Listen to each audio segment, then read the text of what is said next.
recevoir, de me donner cet honneur et ce plaisir d'être parmi vous et de parler de ce sujet pour lequel ma sœur vient de donner une large introduction, pratiquement les lignes directrices de ce que je vais vous raconter ce soir, puisqu'il s'agit d'une histoire, une vraie histoire, qui a commencé pour le Maroc depuis l'indépendance, et plus particulièrement depuis le début des années 60.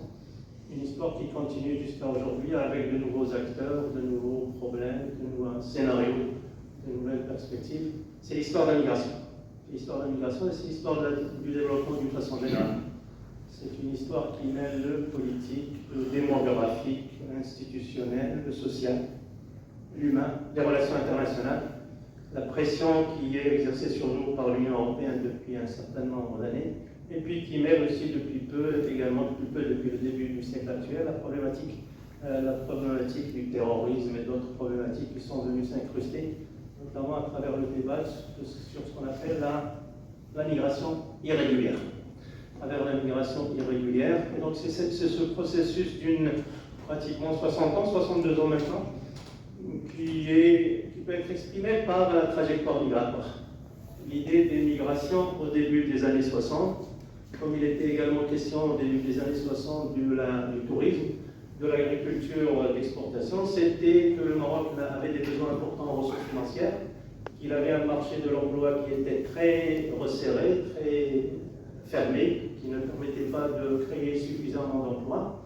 Et donc l'idée c'est de faciliter le départ de ressources humaines marocaines vers des pays qui étaient demandeurs pour, atténuer la pression sur le marché de l'emploi et deux, recevoir quelques devises, on disait dans le temps des devises fortes, quelques devises pour pouvoir financer l'œuvre de développement économique. Et l'idée c'était que cette politique était une politique transitoire pour un moment, et qu'on allait passer avec l'augmentation des ressources liées à ce volet-là, mais aussi d'autres ressources, on allait passer à des phases ultérieures de développement économique où on n'aurait plus besoin, en tous les cas pas un besoin important, vital, de migrer vers l'étranger pour pouvoir travailler, pour pouvoir gagner de l'argent au profit du pays. Sauf que, il se trouve qu'on en est toujours au point de départ, c'est-à-dire des années 61 et 62. On était à l'époque sous le joug de la Banque mondiale, on est aujourd'hui sous d'autres jougs, notamment celui de l'Union européenne. On a toujours besoin de l'argent des Marocains du monde. On parlait des migrants, ça vient de parler des travailleurs marocains à l'étranger, puis on a besoin toujours du marché de l'emploi international pour résoudre une partie du chômage structurel qui sévit dans notre pays. C'est un sujet qui implique beaucoup de chiffres, beaucoup de données statistiques. Certaines sont fiables, d'autres le sont moins, mais évidemment, avec des recoupements, on arrive à saisir globalement la réalité du phénomène. Pour vous dire les choses très rapidement, pour brosser un tableau statistique de ce que nous sommes reçus à propos de la question migratoire à travers le monde. Le Maroc, selon le dernier recensement de la population, c'était à peu près 37 millions d'habitants, 36,8. Dans cette population, en plus de cette population, il faut ajouter quelque chose aujourd'hui, comme 5,3 millions d'habitants qui habitent à l'étranger, qui vivent, qui travaillent, qui habitent à l'étranger, non pas ceux qui sont dans le pays. À peu près 5,3, 5,4 millions de Marocains qui vivent à travers le monde, probablement dans 100 à 105 pays. Ça va de la Polynésie à l'Australie, à la Nouvelle-Zélande, à l'Argentine, au Panama, et bien évidemment la France, le Canada, la Belgique, la Hollande et les pays arabes, et ainsi de suite. 5,3 millions d'habitants sur une population migrante internationale. On parle de mobilité, ça c'est l'Organisation des migrations internationales qui le dit, à peu près 305 millions de personnes à travers le monde. La population marocaine dans le monde, c'est à peu près 0,45% de la population mondiale. J'ai une population mondiale de près de 8,5 milliards d'habitants. 37 millions, ça fait 145, ça fait 0,45% de la population mondiale. Le pourcentage de la population migrante marocaine dans la population migrante internationale, c'est 2,6%. C'est-à-dire 5 fois la moyenne mondiale. Et lorsqu'on retranche des 3,5 millions de personnes qui vivent en situation de mobilité à travers le monde à peu près 115 millions qui sont en mobilité forcée, c'est-à-dire les réfugiés, les Palestiniens, les Afghans, les Ukrainiens, et ainsi de suite, les Rwandais, ainsi de suite. Lorsqu'on retranche 115 millions d'habitants qui sont forcés mondiaux, qui sont forcés de migrer, il reste 205 millions d'habitants. Ça fait que la population migrante marocaine représente à peu près 3,5% de la population migrante mondiale. C'est très important. C'est très important. Y compris les clandestins. On parle de tout le monde, y compris les clandestins. Je reviendrai à cet élément par la suite. Alors ça, c'est le chiffre démographique global maintenant. Qu'est-ce que ça représente sur le plan économique, puisqu'il s'agit de parler de chiffres? Cette population migrante, marocaine du monde, peu importe son niveau de qualification, peu importe le pays où elle se trouve, peu importe les réseaux par lesquels les transferts sont effectués, on suppose qu'elle a transféré pour l'année 2024 à peu près 118 milliards de dirhams. 118 milliards de dirhams, pour dire l'importance de ce chiffre, puisqu'il est stratégique, il est vital pour le Maroc, c'est quasiment 34% du déficit commercial du Maroc. C'est quasiment 2 fois les exportations du phosphate. C'est un peu moins que les exportations du secteur automobile, qui représente à peu près 160 milliards de dirhams, sauf que dans les exportations d'automobiles, on inclut tout ce qui a été importé. Ce ne sont pas des exportations nettes, donc on est sur un secteur vital, en ce sens qu'il finance l'économie marocaine, qui contribue à au rétablissement du déficit commercial. 117 milliards sur le déficit global, à peu près 350-360 milliards, ça fait 34% du déficit commercial du Maroc. D'où l'importance financière, d'où l'importance économique, d'où l'importance stratégique sur le plan humain, sur le plan démographique. 5,3 millions d'habitants qui vivent à l'étranger. Sur ces 5,3 millions d'habitants, on estime qu'aujourd'hui, la part de la population la plus formée, la plus compétente, c'est qui dispose d'un bac plus 5, plus 3, plus 4, plus 5, puis aussi les sportifs, les artistes, les journalistes. Cela représente, selon les chiffres de l'OCDE, à peu près 500 000 personnes. 500 000 personnes, c'est extrêmement important. Voilà globalement les chiffres. 86% de la population migrante marocaine se trouve en Europe. 1,2 million se trouve en France. 200 à 250 000, 300 000 entre le Canada et les États-Unis d'Amérique. Une partie se trouve aujourd'hui dans les pays du Golfe. Le Qatar, les Émirats, Oman, Bahreïn et l'Arabie Saoudite. Dans les années 60, lorsqu'on voulait migrer, en fait, il y avait une demande forte de la part des Belges, des Allemands, des Français, des Hollandais, parce qu'il fallait reconstruire l'Europe. Et on venait recruter des bras.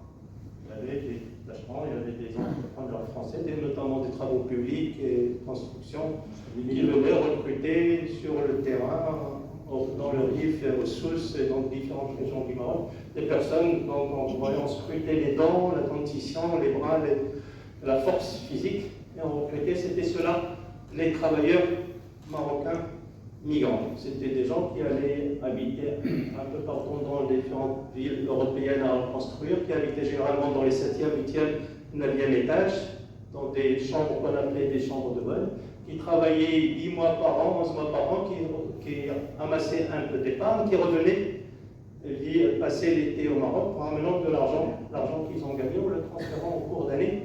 Puis progressivement, les choses vont évoluer avec le temps. On va passer à une migration moins masculine avec une part féminine de plus en plus importante.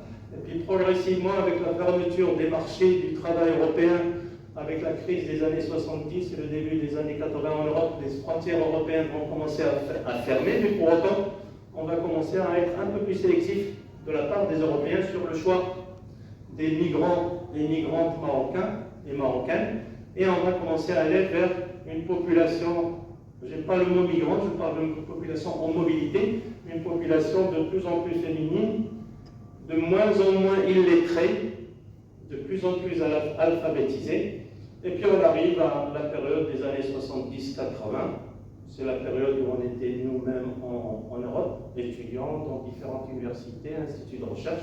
On allait finir nos études et puis on se disait qu'on allait avoir nos diplômes et puis on se disait aussi qu'on avait une dette vis-à-vis du pays et on rentrait tranquille au Maroc pour aller occuper des postes de travail, de recherche en université, les administrations publiques, dans les entreprises privées.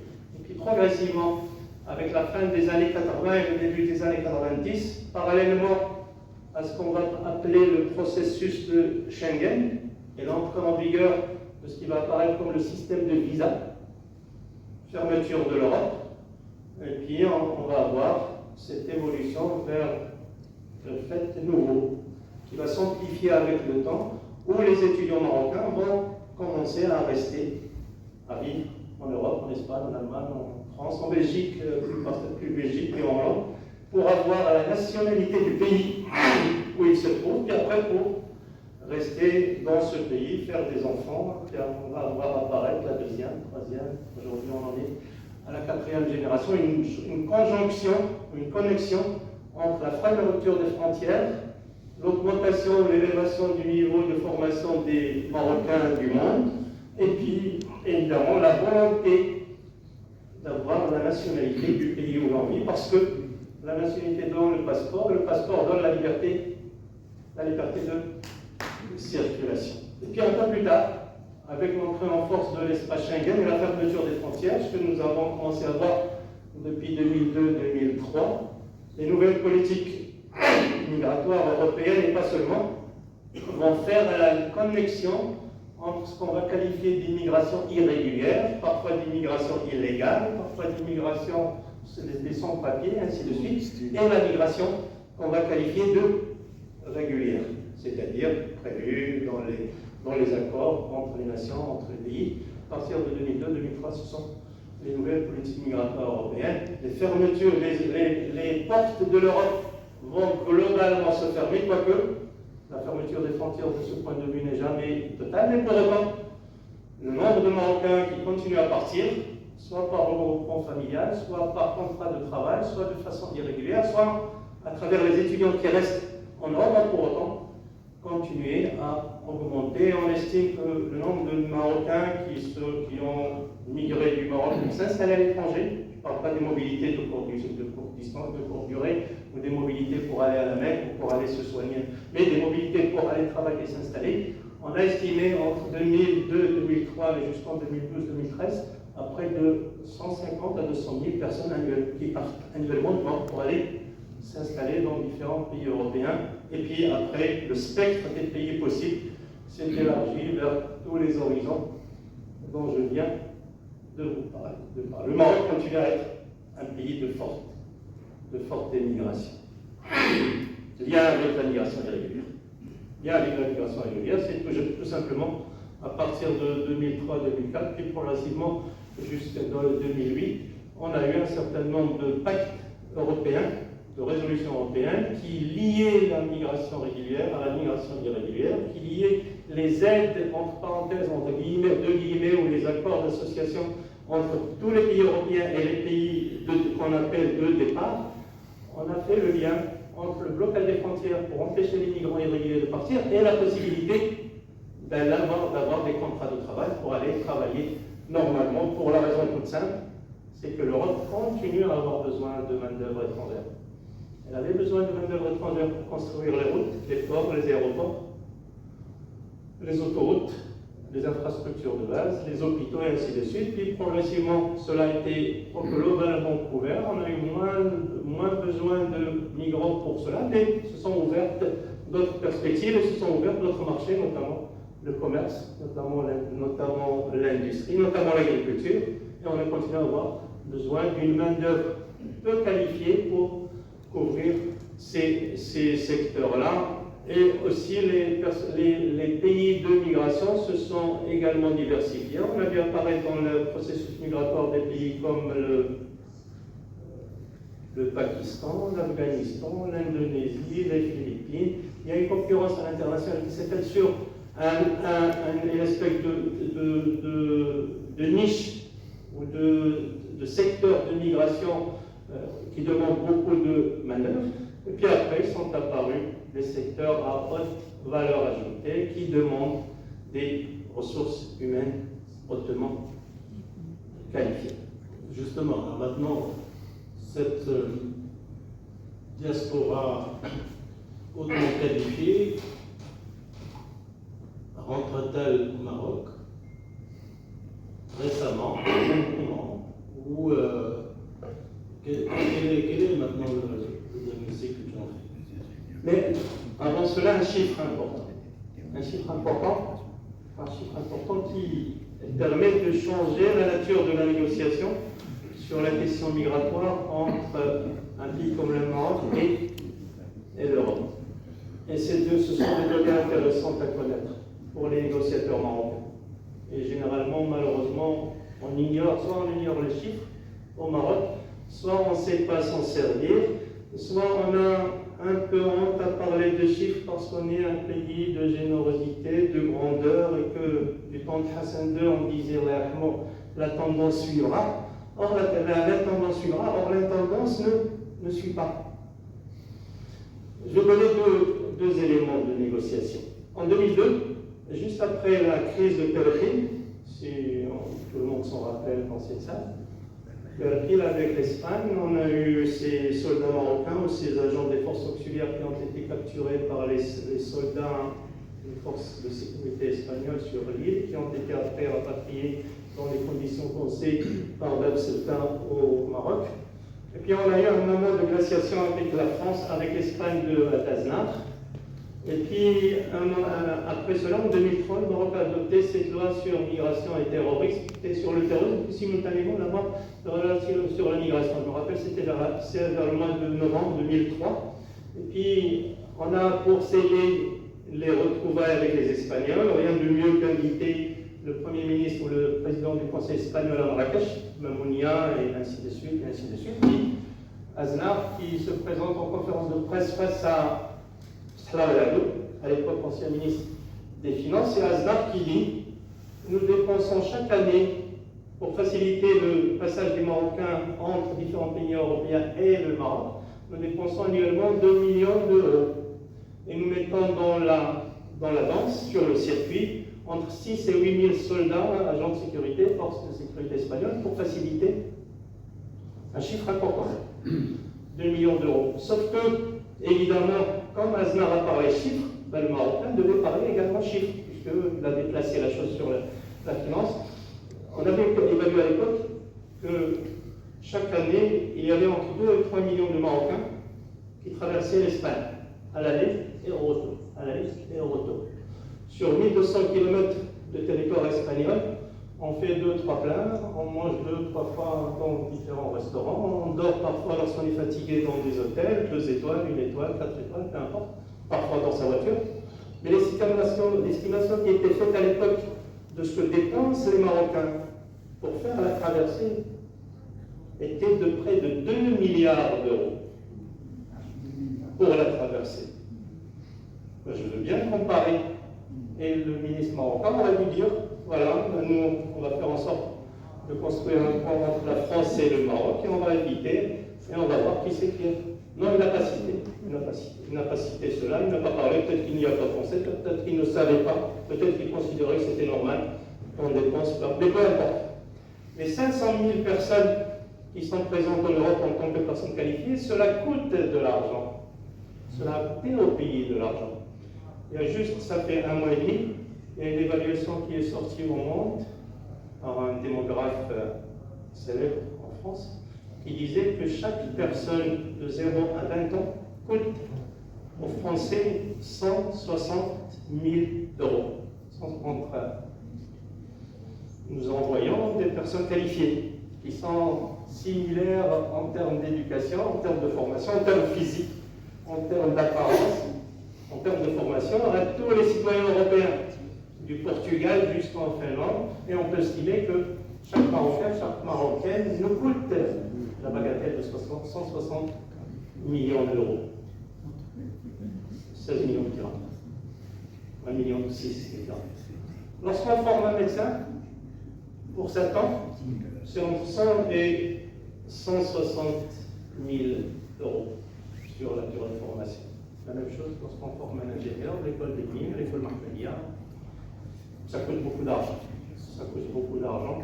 Et généralement, il faut mettre cet argent sur la balance et dire que lorsque vous allez vers la migration choisie, vous choisissez aussi de nous prendre des ressources, et ces ressources financières doivent apparaître quelque part. Et à partir de là, vous nous dites les gens sont libres de s'en aller, de partir comme ils veulent, lorsqu'ils sont bien formés, mais vous bloquez ceux dont on ne veut pas. À partir de là, on instaure un système de compensation et dire ce que nous allons recevoir pour ces gens-là, selon quelque chose qu'on pourrait mettre en œuvre et qu'on pourrait calculer, va nous permettre de limiter les départs dont vous ne voulez pas. Et par ailleurs, plus il part de monde, moins on a de ressources pour nous développer.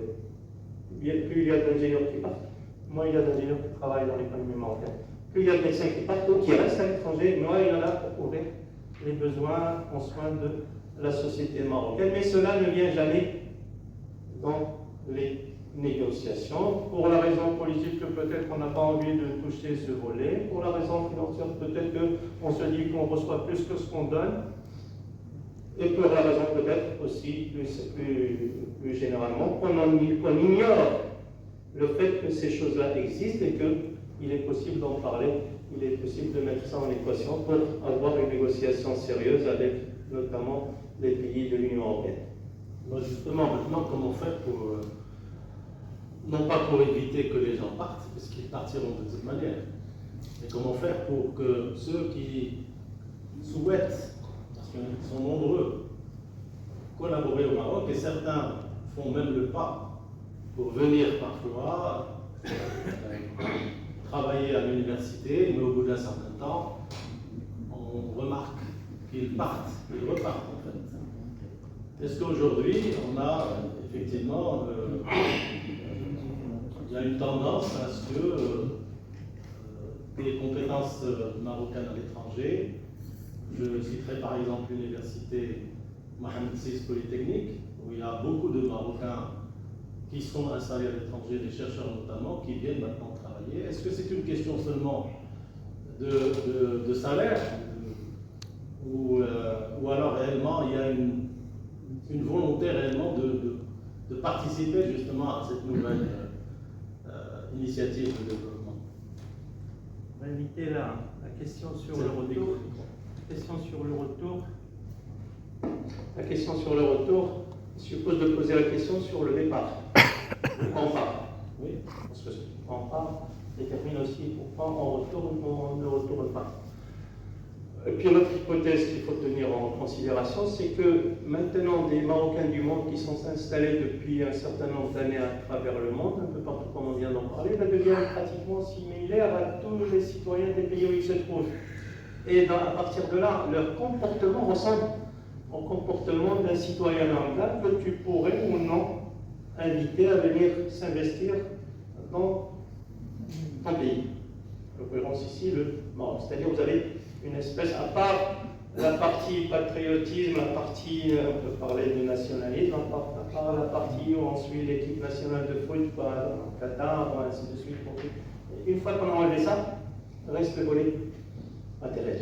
Le volet, est-ce qu'on répond ou non aux intérêts des personnes qui sont parties? Est-ce qu'on pourrait répondre ou non aux intérêts des personnes qui voudraient ou non revenir? Et quand on part pour chercher une meilleure situation. On part pour chercher un meilleur salaire. On part pour chercher un meilleur système de santé. Et tant qu'à faire, un système de santé gratuit. On part pour chercher un meilleur système scolaire. Et tant qu'à faire, un système scolaire gratuit. Ce qui est à peu près le cas de pays comme l'Allemagne, l'Espagne ou la France ou la Belgique. On parle aussi, et c'est la question pour les femmes aujourd'hui, c'est pour ça qu'il y a de plus en plus de femmes qui partent, parce que la liberté personnelle n'est pas respectée. On parle pour les femmes parce qu'on considère alors qu'une femme, on sait de quoi on parle puisque nous vivons cela dans nos familles et nous personnellement. La femme, la jeune fille au Maroc, la jeune étudiante au Maroc, lorsqu'elle est dans la rue, on a l'impression qu'elle appartient à la communauté, à l'espace public. On lui dit comment s'habiller, on lui dit comment couvrir sa tête, on lui dit il ne faut pas se mettre dans ce restaurant, pas dans ce café. Il y a un problème sociologique majeures, en plus d'autres problématiques institutionnelles qui pourraient se poser. Pourquoi on ne revient pas, ou on pourrait ne pas revenir? À peu près pour les mêmes raisons. Parce que vous avez quelqu'un qui a eu son diplôme en France ou en Allemagne, en Espagne, notamment, on ne parle pas du Canada ou des États-Unis d'Amérique. Il a 2 enfants, en général, vers 45 ans, vers 30 et 40 ans. Ben, il a des dépenses à faire en termes familiaux, en termes d'école, en termes de médecine de soins, en termes. Lorsqu'il fait ses comptes, ça fait beaucoup d'argent s'il revenait au Maroc. Ça coûte de l'argent de former, de se soigner. Une fois, même, à supposer même qu'on trouve le médecin que vous voulez, qu'on trouve l'hôpital. Si vous n'assurez pas ça, vous ne pouvez pas le. Pourquoi on ne revient pas au Maroc? Parce que lorsqu'on se met d'accord avec un ministre ou un directeur d'une école ou d'une administration, n'importe laquelle, ce qu'il vous dit, il ne veut pas le consigner. Il n'y a pas d'écrit. Il n'y a pas d'institutionnalisation du rapport.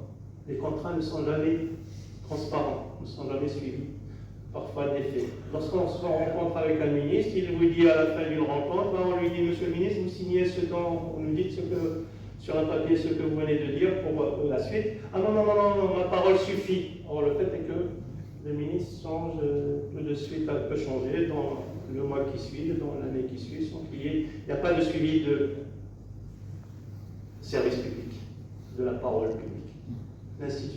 L'institutionnel ne suit pas. Puis un autre élément important, c'est parfois un sentiment de racisme que le Marocain, la Marocaine ressent lorsque, sur un projet quelconque, même à compétence égale, on va recruter un Français ou un Allemand ou un Américain ou un Canadien plutôt que le Marocain ou la Marocaine. On le ressent aussi.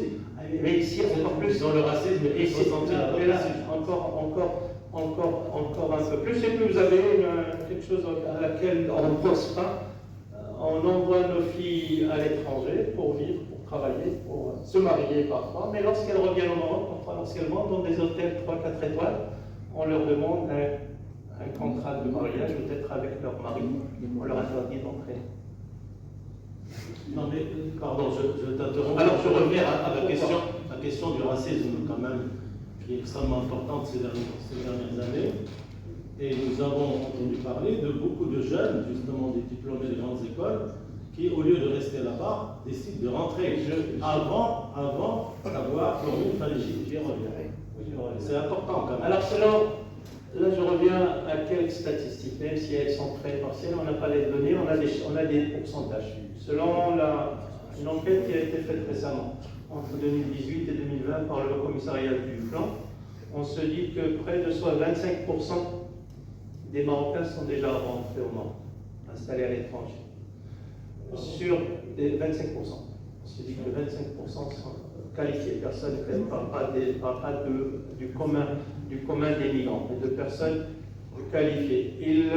On pense également, selon des enquêtes, dont l'une que j'ai menée moi-même entre 2001 et 2021 et 2022, à peu près 75% des Marocains qualifiés qui ont été interrogés à ce moment-là pensent revenir au Maroc. Si un certain nombre de conditions sont réunies pour plusieurs raisons. Maintenant, l'autre élément qui est en train d'apparaître, quelles que soient les politiques qui sont suivies jusqu'à aujourd'hui, il y a eu des politiques institutionnelles, on a parlé du Top-10, on a parlé de Maghreb.com, on a parlé de Fincom, on a parlé de beaucoup d'initiatives à la fin des années 90, au début du siècle actuel, mais sur le plan effectif, ça a concerné très peu de monde, quelques dizaines de personnes, et puis même l'université dont tu parles, ça ne fait pas seuil de, on dirait en comptabilité, seuil de rentabilité. C'est quelques dizaines de personnes par-ci, par-là. Ce qui se passe aujourd'hui, et nous le constatons, c'est que à propos de Marocains et de Marocaines, une fois le passeport en poche, une fois la nationalité du pays où elles ont travaillé ou un autre pays acquise, ben, ils rentrent au Maroc en tant qu'expatriés, avec un passeport étranger, travaillant en tant qu'expatriés dans le pays, pour une raison toute simple, c'est qu'ils ont la liberté de circuler partout qu'ils veulent. Et ce phénomène-là n'est pas encore saisi ni par les statistiques marocaines, ni par les statistiques européennes ou les statistiques américaines ou canadiennes. Je peux parler de mon fils, il n'y a pas de, on se connaît tous. Mon fils était au Canada, est parti du Canada, a eu la nationalité canadienne, se trouve dans un autre pays. Le Canada pense qu'il est chez lui, les Émirats pensent qu'il est chez eux, les Marocains se disent qu'il est marocain, et puis finalement il est sur un hub financier qui travaille pour l'ensemble de la planète, puisque toutes les sociétés pour lesquelles il travaille peuvent être concernées par... C'est-à-dire que vous avez une mondialisation, et ces phénomènes-là ne sont saisis ni par les Européens, ni par les Marocains, et encore moins par les Américains du Nord. Je viens de parler du Canada. Maintenant, il y a un autre phénomène qui confirme ce que je viens de dire. Entre 2006, entre 2008, 2012 et jusqu'à maintenant, sur à peu près 800 000 personnes qui ont acquis la nationalité d'un pays européen, 80 000 sont des Marocains. On est la nationalité, les nationalités qui demandent désormais le plus de nationalités du pays. Il se trouve. Sur l'année 2021, nous avons été 112 000 Marocains à obtenir la nationalité d'un pays. Oui, mais justement, cette question de nationalité est importante parce qu'à partir du moment où l'objectif, disons, des jeunes diplômés, c'est de travailler un certain temps et d'avoir la nationalité, je pense que beaucoup sont attirés par le Maroc malgré tout. Je dirais que, bon, bien évidemment, ce sont des diplômés hautement qualifiés qui viennent intégrer de grandes entreprises au Maroc, parfois même l'administration, dans des postes extrêmement importants. Donc la question du revenu ne se pose pas. Disons, la qualité de vie qu'ils ont au Maroc est, je pense, très attirante pour eux. Au lieu de rester à Paris, à chercher une crèche, à courir dans les métros, ben, écoutez, être à Casablanca ou à Rabat ou à Marrakech, c'est quand même beaucoup plus. Et je pense que c'est un phénomène quand même assez intéressant.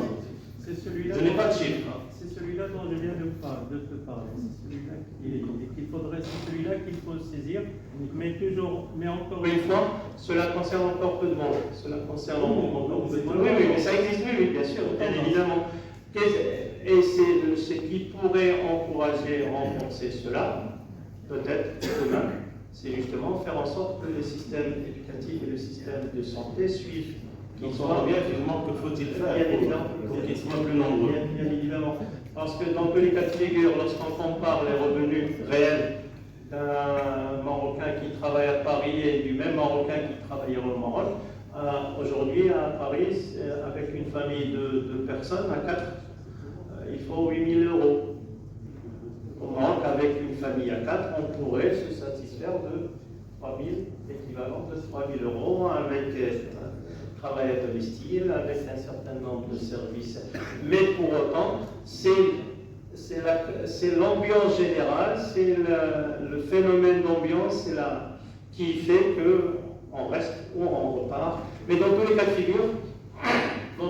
figure, c'est la disposition d'un passeport, le fait de disposer d'un passeport qui fait qu'on devient maître de son choix pour des diplômés du supérieur. Et puis des personnes qualifiées. Alors, pour revenir et peut-être laisser la place à la discussion, je reviens en politique publique. Politique publique, je viens d'évoquer les FinCom, Margaretcom, Top 10 et ainsi de suite. Peu de données chiffrées, peu de résultats tangibles sur le terrain. Depuis 2013, l'Europe a lié la migration des personnes, la mobilité des personnes, ça s'appelle un partenariat de mobilité. Je vous permets de partir, mais vous assurez l'accueil des migrants chez vous, pour les empêcher, les migrants étrangers chez vous, pour les empêcher de partir chez nous, de venir chez nous, mais aussi vous limitez le départ de chez vous, contrôlez les frontières, pour limiter le départ de chez vous de personnes dont nous ne voulons pas. Donc vous avez ce croisement des politiques publiques européennes et des politiques publiques marocaines. Depuis peu, l'approche marocaine a légèrement changé en intégrant le volet migration étrangère présent au Maroc dans les politiques publiques marocaines. Et puis, on a commencé à parler de politique publique niveau macroéconomique, avec le nouveau modèle de développement qui a parlé au mois d'avril 2021 de la nécessité de mobiliser les compétences pour les besoins du développement économique du Maroc et ainsi de suite. Sauf qu'on sait l'avenir qui a été donné à ce nouveau modèle de développement. Il y a eu, et c'est là où il y a un problème majeur au Maroc, à part le volet, tous les volets dont je viens de vous parler, c'est que vous avez une politique, une volonté politique qui peut s'exprimer, et puis vous avez un état profond, et là véritablement on peut en parler, vous avez un état profond qui bloque les discours, qui bloque ces politiques publiques. Si les souvenirs sont bons, au mois d'août 2022, le roi a prononcé un discours où il parlait des sujets dont je viens de parler. Et il disait le rôle des Marocains du monde dans la défense de l'intégrité territoriale du Maroc. Puis il disait aussi le besoin de mobiliser les compétences marocaines pour l'œuvre de développement économique et social, pour limiter le chômage, pour accroître la production, pour améliorer les recettes d'État, pour août 2022. Ce n'est pas les années 60 ou 50 de l'autre siècle. Puis, dans un autre discours au mois de novembre dernier, 2024, pardon, au mois de novembre 2024, de nouveau, dans un autre discours, pratiquement les mêmes termes, le même sujet, pour dire nous devons créer une institution, une fondation Mohammedia pour permettre le retour des Marocains du monde, notamment les Marocains compétents, pour leur permettre leur installation, pour protéger leurs droits. Deux discours sur 2 années. Au jour d'aujourd'hui, il n'y a pas eu une seule mesure pour accompagner ce qui a été dit à ce moment-là. Et puis l'autre élément important, c'est que nous avons des structures étatiques qui se font concurrence pour parler de politique d'attraction des Marocains du monde. Et puis vous avez une instance qui s'appelle le Conseil consultatif des Marocains du monde, qui distribue énormément d'argent, qui fait beaucoup de propagande, qui suit beaucoup de savants, mais qui dans les faits ne fait rien justement pour faire en sorte que les Marocains du monde puissent justement servir leur pays dans les conditions qui sont voulues, servir, c'est-à-dire aider l'économie marocaine à se développer. Et que pouvons-nous faire justement? Alors, ce qui s'est passé, oui, justement, ce qui s'est passé pour la crise 2021, pour la crise sanitaire, une partie des besoins de santé, notamment d'équipement, notamment d'un certain nombre de compléments qui étaient utiles à l'époque, ont été fournis par des médecins marocains installés, des chercheurs marocains installés aux États-Unis d'Amérique et au Canada.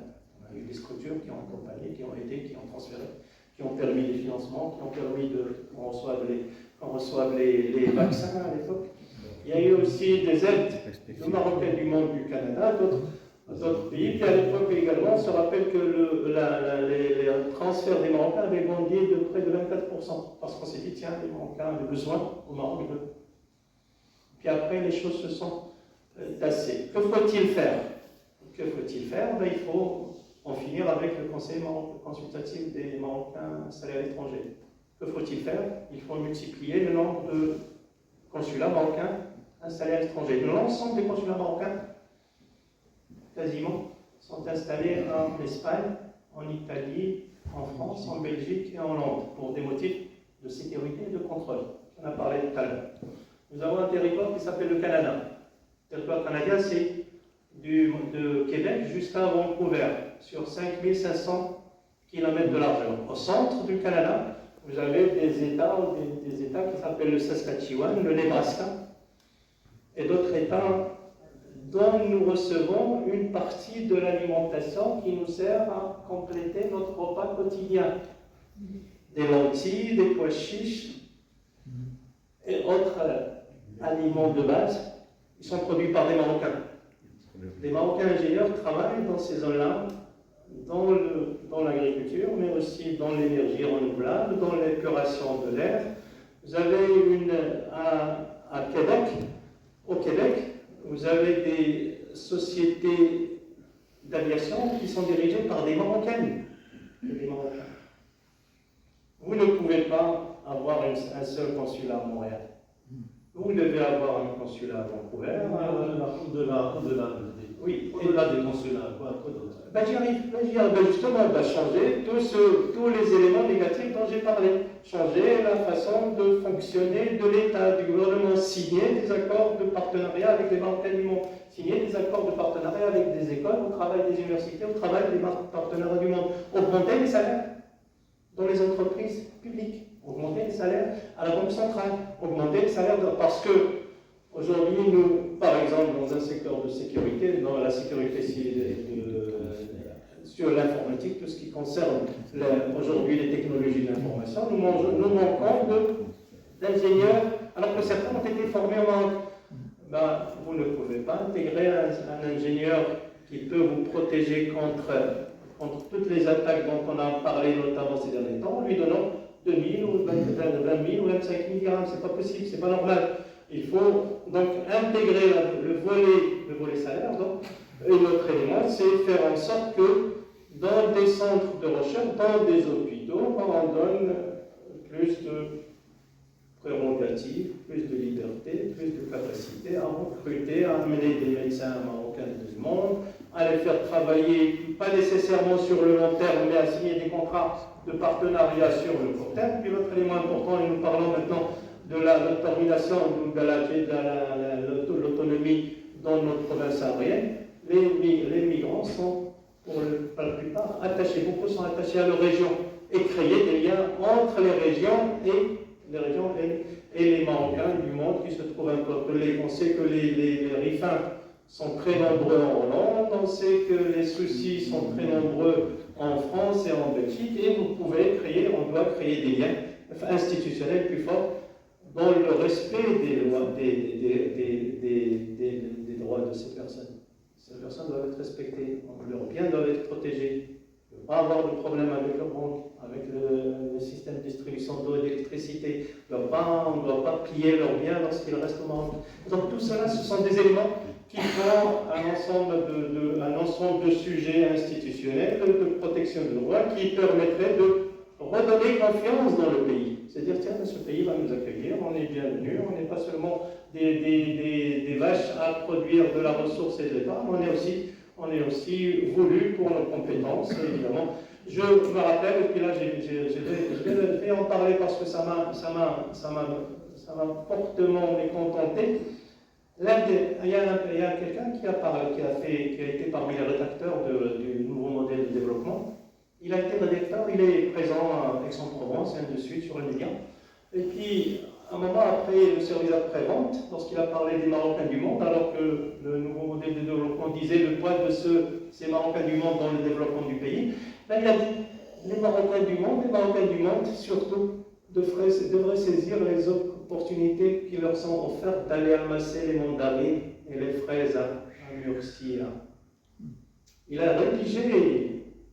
Il a contribué à la rédaction du nouveau modèle de développement. Lorsque vous avez un tel irrespect pour les personnes dont vous dites qu'elles sont les vecteurs de développement de demain, évidemment ça a des effets en retour importants et a cet élément d'absence de confiance. Et puis la réforme du code de la famille, donner plus de poids aux femmes, reconnaître les droits des femmes, protéger les femmes dans l'espace public, protéger les femmes dans leurs droits familiaux, dans le droit d'héritage, et ainsi de suite. Et ça permettra non seulement de réduire la part des femmes qui partent, mais aussi peut-être de faire en sorte que celles qui sont déjà parties reviennent et contribuent à ce dont je viens de parler. Merci beaucoup, Mehdi, merci. C'était très riche, mais probablement ça soulève un certain nombre d'interrogations, de commentaires pour la salle. Donc la parole est à vous.